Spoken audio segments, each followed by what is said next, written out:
Hello friends, welcome to my channel.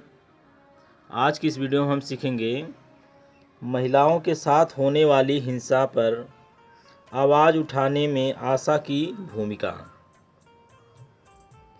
कि जो महिलाओं पर हिंसा होती है उन पर आवाज़ उठाने में आशा की क्या भूमिका होती है। तो महिलाओं के साथ होने वाली हिंसा पर हस्तक्षेप करने में आशा की भूमिका दो प्रकार की हो सकती है। कह रहा है कि आशा की भूमिका दो प्रकार की हो सकती है। तो पहला क्या है, हिंसा को रोकना, और ब है हिंसा के खिलाफ आवाज़ उठाना। तो हिंसा के रोकना में जागरूकता पैदा करना और समुदाय को किसी भी प्रकार की महिला हिंसा के खिलाफ एकजुट लाना। और ब है हिंसा के खिलाफ आवाज़ उठाना, हिंसा से पीड़ित महिलाओं के व्यक्तिगत मामलों में हस्तक्षेप करना। तो ये दो भूमिका है आपको, तो एक एक करके भूमिका हम जानते हैं। पहला, हिंसा की रोकथाम। सामुदायिक स्तर पर आशा की भूमिका, एकजुटता। महिलाओं के साथ होने वाली हिंसा समाज में गहराई से फैली सांस्कृतिक असमानता के कारण है। इस पर आवाज़ उठाने के लिए समुदाय में लगातार जागरूकता और एकजुटता लाने के प्रयास किए जाने की ज़रूरत है। आपके लिए अकेले इस मुद्दे पर काम करना मुश्किल होगा। कह रहा है कि आपके लिए अकेले इस मुद्दे पर काम करना मुश्किल होगा, इसलिए आपको ग्राम स्वास्थ्य स्वच्छता एवं पोषण समितियों, एक समिति बनती है जिसे हम शॉर्ट में कहते हैं VHSNC, ग्राम प्रधान तथा महिलाओं के साथ काम करने वाले ग्राम स्तरीय सामाजिक सहायता समूह। अब देखिए आपको कहाँ कहाँ से बैठक करने में मिलेगा, महिलाएं मिलेंगी। तो जैसे महिला मंडल हो गया, एक समूह हो गया, महिला स्वयं सहायता समूह हो गया, महिला स्वास्थ्य संघ या महिला पंचायतों जैसे अन्य सामुदायिक समूहों के साथ सहभागिता बनानी होगी। तभी तो एकजुट हो पाएंगे सभी लोग। जब ये समूह में आप लोग जितने समूह में एक लोग अब इकट्ठा करेंगे तो समूह में पूरा हो जाएगा। आप अपने PHC कार्यक्षेत्र के अंतर्गत काम करने वाली आशाओं का एक समूह बना सकती हैं। यह समूह तो है ही, आप अपने PHC कार्यक्षेत्र को अंतर्गत काम करने वाली आशाओं का एक समूह बना सकती हैं। जैसे आपके परिचय में जितने भी आशाएं हैं उनको आप एक समूह बना ले सकती हैं और हिंसा के खिलाफ काम करने के लिए समर्थन जुटा सकती हैं। इसके लिए आप मासिक PHC बैठक को मंच का प्रयोग भी कर सकती हैं।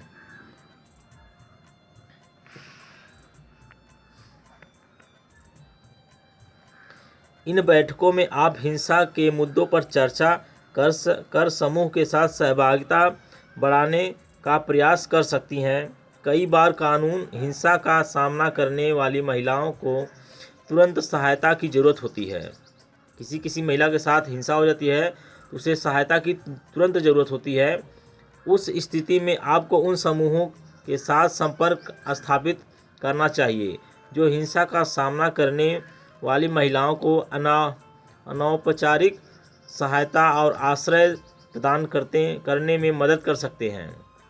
ये समूह हिंसा को बढ़ावा देने वाली मूलभूत समस्याओं के बारे में व्यापक मंच पर चर्चा चला सकते हैं और हिंसा से जुड़ी अन्य समस्याओं को ग्राम स्तर पर सुलझाने के लिए प्रयास कर सकते हैं। अन्य महत्वपूर्ण भागियों, इस विषय से जुड़े सभी पक्षों के साथ महिलाओं हिंसा के मुद्दे पर परिचर्चाएं सुनिश्चित करनी चाहिए, जैसे पंचायत के प्रतिनिधि, महिला समूह, स्थानीय सामुदायिक नेता, लड़कियों के माता पिता, अभिभावक आदि से बातचीत करना जरूरी है। अब हिंसा के मुद्दे पर अगर किसी बात पर होती है तो उसमें क्या होते हैं कि जैसे पंचायत के प्रतिनिधि हो गए, प्रधान हो गए, महिला के समूह हो गया, स्थानीय सामुदायिक नेता हो गए, लड़कियों के माता पिता हो गए, अभिभावक आदि से बातचीत करना जरूरी होता है। ग्राम स्तर पर महिलाओं को सहभागिता और आवाज़ को सामने लाने के लिए समूहों के साथ एकजुटता मजबूत करने की महिला हिंसा के समस्या और ज़्यादा बुलंद आवाज़ में पेश किया जा सकेगा। महिलाओं के साथ होने वाली हिंसा पारिवारिक झगड़ों और परिस्थितियों और धार्मिक या जातिगत संघर्षों में भी होती रहती है। महिलाओं को सामान्य तौर पर संपत्ति या जागीर के रूप में देखा जाता है और अक्सर सबसे पहले उन्हें ही हमलों का शिकार बना जाता है। जो इन मामलों में आपको खुद ही अपनी अंदरूनी बाधाओं से ऊपर उठाना चाहिए और आपको किसी खास समूह से जुड़े होने के कारण सीमाओं में बांधती है। यह सब करते समय आपको निम्नलिखित प्रयास करने चाहिए। अब दूसरा हो गया, ये पहला हो गया ना। अब दूसरा है समुदाय को शिक्षित करना और जागरूकता फैलाना। महिलाओं के साथ होने वाली हिंसा को रोकने के लिए जागरूकता निर्माण और लोगों को एकजुट करना आपकी गतिविधियों के मुख्य हिस्सा होना चाहिए।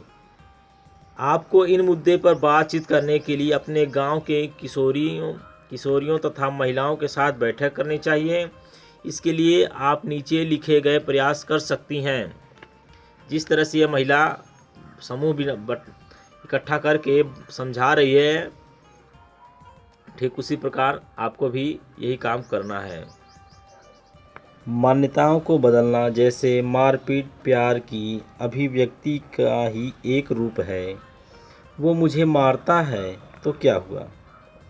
कोई भी औरत अपने साथी के बिना नहीं रह सकती, चाहे वह उसके साथ दुर्व्यवहार ही क्यों न करता हो। बलात्कार की शिकार महिला की ही गलती होती है या लड़की की शादी कम उम्र में ही कर देना चाहिए क्योंकि उसे के साथ यौन उत्पीड़न होने की संभावना नहीं रहती इत्यादि। किशोरियों तथा महिलाओं को मासिक बैठक में हिंसा से जुड़ी मुद्दों के बारे में शिक्षित करना और उन्हें अपने अनुभव बांटने के प्रेरित करना ताकि उनके बारे में कोई कदम उठाया जा सके। घरेलू हिंसा, यौन उत्पीड़न आदि रोकने के लिए बनाए गए विभिन्न कानूनी उपाय प्रावधानों को अधिनियमों के बारे में जागरूकता फैलाना। ये परिशिष्ट एक जो है ये कानूनी उपाय है। ये कानूनी उपाय हम दूसरे वीडियो में आपको बताएंगे कि कौन कौन से कानून जो हैं आपको किस काम में आएंगे।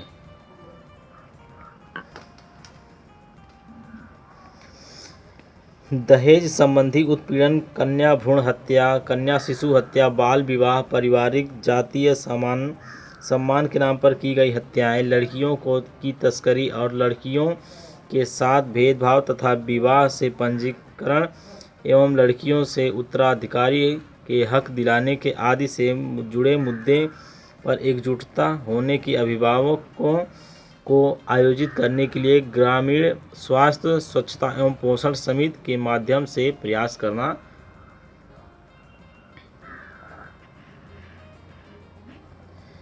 लड़कियों तथा महिलाओं को सामाजिक और आर्थिक सशक्तिकरण के लिए विभिन्न सरकारी कल्याणकारी योजनाओं के बारे में समुदाय में जानकारी फैलाना। इनमें से कुछ हैं बालिकाओं के लिए शैक्षिक स्तर पर शैक्षिक और वित्तीय सहायता उपलब्ध कराने वाली योजनाएं, सबला योजना, महिला समाख्या, एकल महिलाओं जैसे विधवाओं, अविवाहित तथा परित्यक्त महिलाओं के लिए पेंशन योजना आदि। आपके राज्य में चलाई जाने वाली विशिष्ट योजनाओं के बारे में अपने प्रशिक्षक यानी संवादक जानकारी प्रदान करें।